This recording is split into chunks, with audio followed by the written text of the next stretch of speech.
Welcome to the Human Nature Channel. I'm your host, Alex Tamsula, and what am I doing here? Well, it's Wednesday morning once again at my dad's fun-filled farm garage. What do I have interesting to show you tonight? Bear with me, I'm going to have to move the camera for this. Here we have a Popeye the Sailor chalkboard. Get eggs and milk 2%. Okay, Dad. I got everything I need. I have a T-square from the days when I was a draftsman. Oh yeah, right there. We don't throw anything away around here. I got a bottle of Elmer's school glue. I have a pair of tweezers with a magnifying glass. I have my pointer with the magnet on it. I even have a U.S. Airways dinner knife. I don't think they use them anymore. A bit of tech news. I finally dumped my internet service provider's DSL, and now I have fiber optic Fios. How big a difference does this make? Video number 23 took 17 hours to upload. And things were just getting worse because DSL is being phased out. With Fios, however, video number 24 took 5 minutes to upload, and I'm thrilled. Now that I have fiber optic, which frees up some serious time, I can take care of a lot of things I've been wanting to do, like upload Vegas videos to Patreon, look at Subscribestar, look in the BitChute. I want to finish reading the Fit Report too. You can't really say you're a member of the Las Vegas shooting truth community until you've read the Fit Report. I'm still working on the video guide to the Las Vegas Shooting Truth Investigators, which will be on a standalone blog. So I'm going to skip next week's video and I'll be back in 2 weeks. Okay, let's get started. Thursday, after I uploaded my last video, I was chatting with Eric. He asked me what was going to be the theme of my next video, and I told him, I have no idea. Whenever I finish a video, I don't know what the next theme will be. But I start the process by jotting down ideas and phrases on graph paper. Then I take out the scissors and I start cutting them into strips. I don't stop until I have this big pile of shit. I stare at it and eventually I say, hey, I know how to turn this big pile of shit into something that works. The key is coming up with an ending and then filling in the blanks. So Friday afternoon, I'm jotting down ideas, and then it hit me. I should be reading the Force Investigation Team Report, also known as the Fit Report. One thing right off the top. In my video number 22, titled Jesus Campos and the Volcanoes on Mars, I said, the L-shaped bracket in the stairwell gave Jesus an excuse to go up to the 32nd floor. I want to revise that. It was a hotel service optimization system alarm from a door to a room left open that sent Jesus on his way. The open door, the last of a number of doors Jesus was checking, was to room 32-129. Do we know who is in room 32-129? Anybody? Do we know why that door was open? I would think that would be an important piece of information if you were doing a thorough investigation, turning over every rock, so to speak. If it wasn't for the person with his open door to room 129, the world wouldn't know Jesus Campos from an empty pack of cigarettes. Pardon me for repeating a story we've heard 1,000 times, but the open door was the reason Jesus was on his way up. However, Jesus encountered the blocked door in the stairwell to the 32nd floor, and he realized he had to get on the other side of the door to see what's what. Jesus then went down one floor, or up one floor if you go by the Fit Report, and now I'll state what I wish I had said originally. The block stairwell with its L-shaped bracket conveniently gave Jesus Campos an excuse to go down the 100 wing hallway and right up to the door of room 135. He'd have no other reason to be there. How convenient for a natural-born hero like Jesus Campos. He saved Stephen Shuck's life by telling him to take cover. He told a lady sticking her head out of a hotel room to go back inside for her own safety.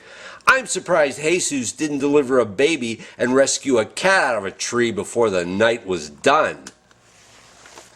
But that's just the beginning. I'm reading here from page 7 of the Fit Report, the executive summary, third paragraph. As he walked down the 100 wing hallway, Campos heard what he described as automatic gunfire coming from the area of room 32-135, and he realized he'd been shot in the calf. He took cover in the alcove of rooms 32-122 and 32-124 and utilized both his cellular phone and radio to notify his dispatch he was shot. Security Officer Campos advised he was shot with a BB or pellet gun.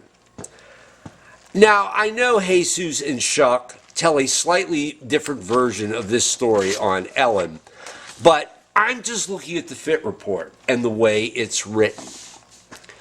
This is the LVMPD's accounting of events on October 1st, 2017, to the city of Las Vegas, to the people wounded at the Route 91 Harvest Festival massacre, to the families of the victims, not to mention the American people. So why is it, as I'm reading the Fit Report, that I'm thinking this all is garbage? What do the authors of the Fit Report tell us? That Security Officer Campos advised he was shot with a BB or pellet gun? Huh? Only 3 paragraphs into the executive summary, and I can't believe how moronic this sounds. Let's say I put myself in Jesus's shoes. I'm walking down the hallway. I'm halfway down when I hear automatic gunfire. I'm hitting the leg and I duck into an alcove between doors. After all that, I get on the radio and I say I got hit with a BB or a pellet gun? Let me tell you what I would have said.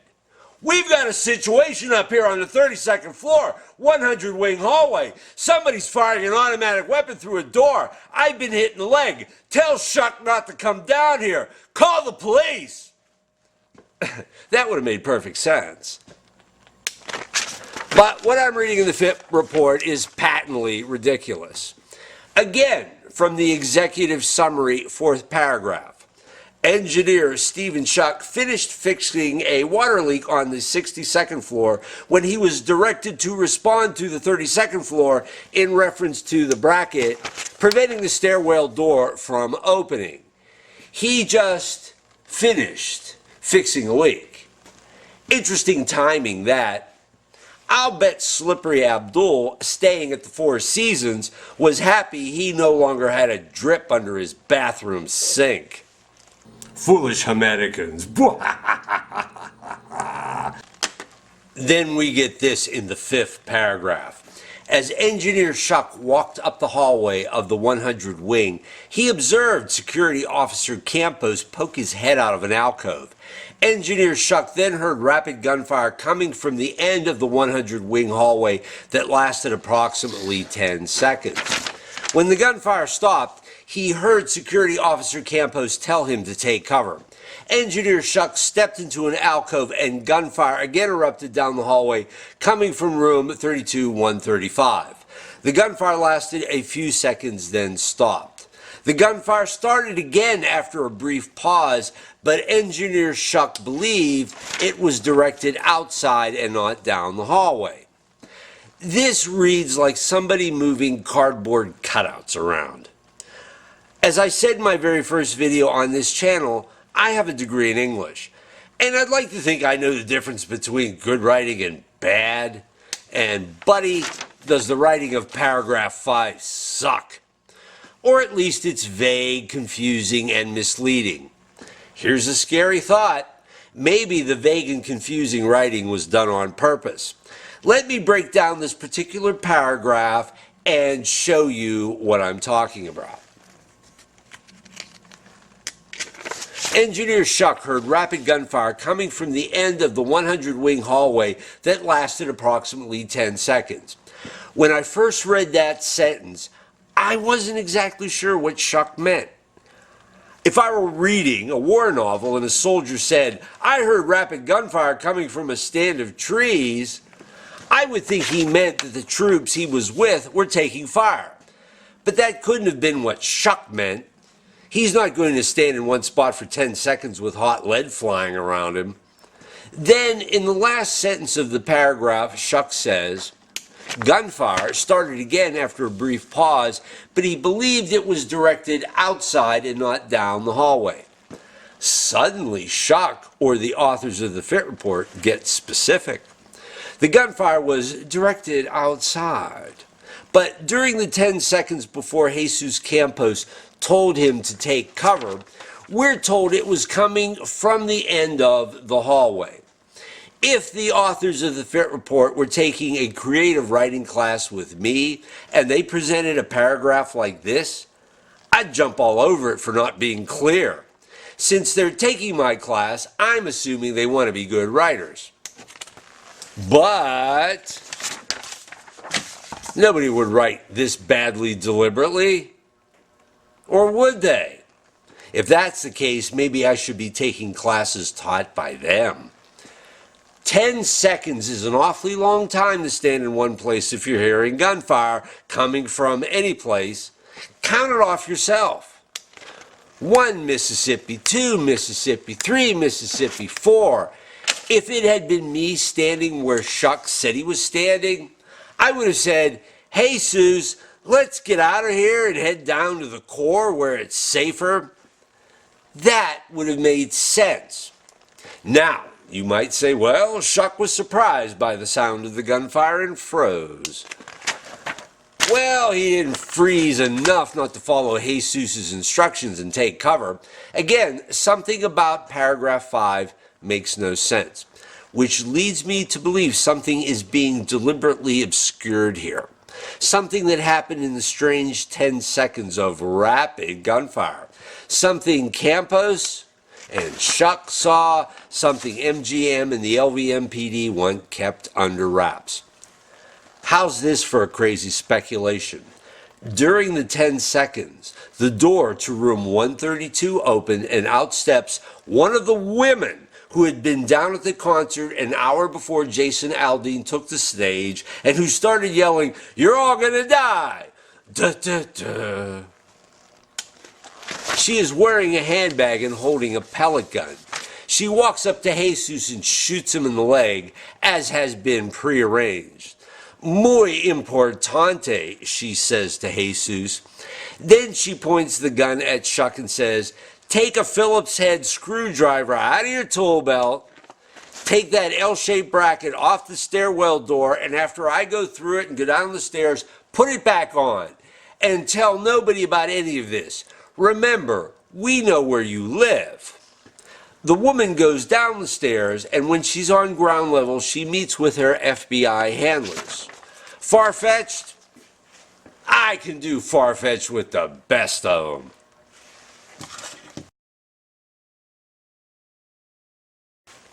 What can I say? I dig muscular chicks. My last 2 Vegas shooting videos covered a lot of biographical territory, and I'm happy to say the stories I tell are well received. But in this video, I wanted to pull back a bit and do a more nitty-gritty nuts and bolts type of analysis. Take a small patch of the Las Vegas shooting story, like paragraph 5, and pull it apart with my tweezers under the magnifying glass. But yet, intrigue swirls around Squirrel Hill, even as I speak.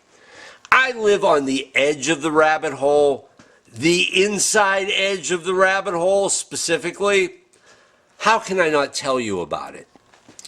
Right around the time I posted video number 7, the Las Vegas shooting, the Squirrel Hill Synagogue shooting, and Laura Loomer, I started noticing this guy in my favorite coffee shop. That was back in February. Then at the beginning of May, right after I uploaded my biggest video so far, number 16, the Las Vegas shooting, Weeby John Cullen, John on the Hot Seat, I was introduced to this guy. He subscribed to this channel. He is a Saudi national. You wouldn't know it to look at him. He'd have to tell you. And to me, his accent didn't sound right. Does anybody remember Prince Bandar, the Saudi ambassador to the United States from the Reagan administration all the way through the Bush administration? Years ago, Jet Setter Bandar used to be on TV all the time. The guy in the coffee shop doesn't sound like Bandar. However, there might be a logical explanation for that. Even though this guy was born in Saudi Arabia and can write in Arabic and presumably speak it, Arabic might not have been the language spoken at home. He also spoke and understood English very well, including slang.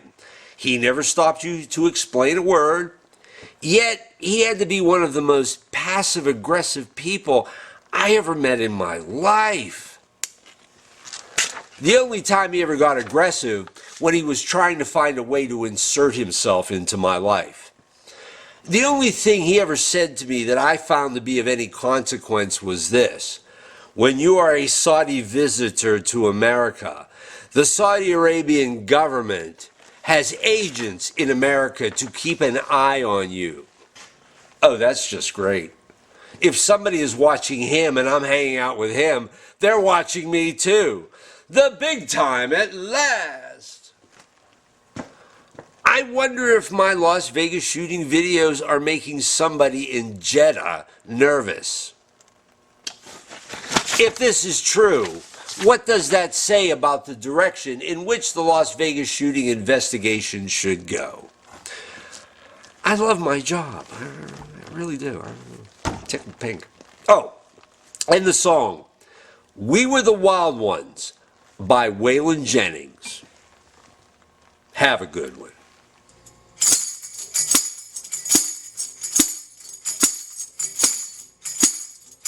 Whoa,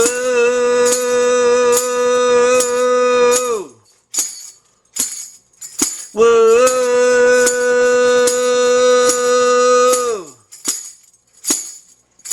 straight out of nowhere and a little bit out of our minds. We were caught in disaster with 1 foot over the line. It was 1 for the show and 2 for old Shorty and me.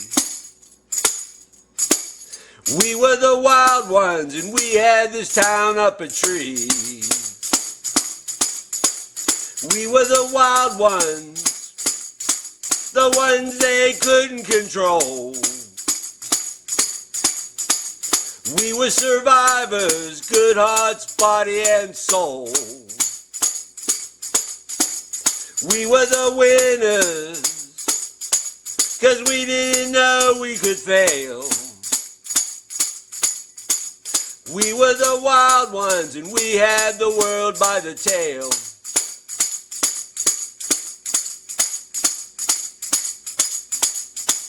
She was a lady when a lady wasn't easy to be. Hanging in limbo, she started hanging with me. We were the music, 'cause we had a song we could sing. We were the wild ones, and we had the world on a string.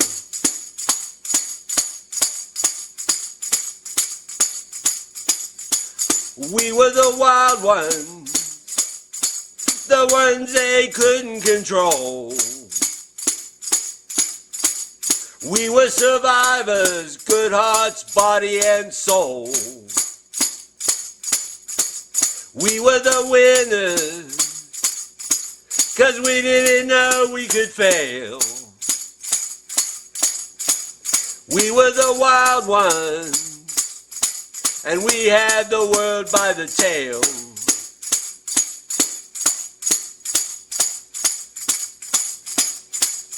We were the wild ones,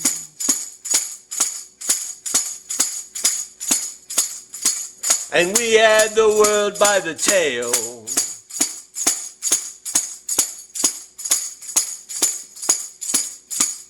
We were the wild ones, the ones they couldn't control. We were survivors, good hearts, body and soul.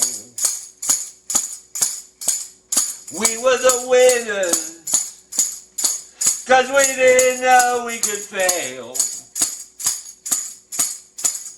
We were the wild ones, and we had the world by the tail.